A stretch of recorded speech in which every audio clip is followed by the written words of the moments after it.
I guess everyone is looking to this test match in Indore with the ICC ranking in mind. You don't lose, you stay number one, and you stay number one for a while, because even if Pakistan win 3-0, you stay there. But I don't think the players should be or indeed will be thinking about that.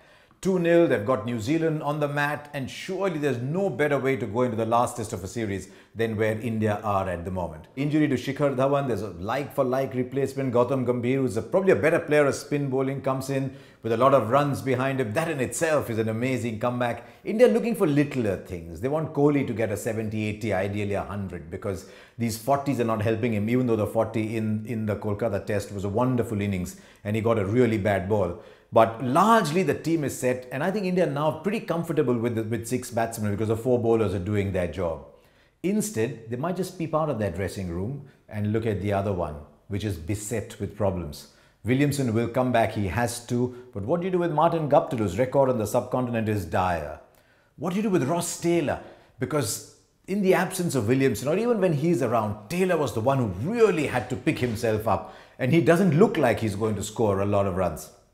Ronke is getting them, but there isn't another batsman. Nicholls isn't scoring runs either. Do you bring in Jimmy Neesham? He's a seam bowling all-rounder. They haven't got another batsman in that squad. So basically, they've got to get the batsmen together, look each other in the eye and say, gentlemen, it's amongst us.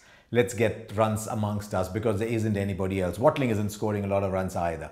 Their reserves are Bracewell, Sodhi, but the bowling isn't an issue at all. The bowling has done its job for New Zealand so far. So India will go into the Indore test very, very comfortable with their lineup, very comfortable with the change, maybe the odd second one, and they will have to put pressure on New Zealand and say, listen, if you pick a couple of New Zealand wickets early, then not only are we looking at it, but New Zealand are also looking at who's going to come in and score runs. So I think India all set to make it 3-0.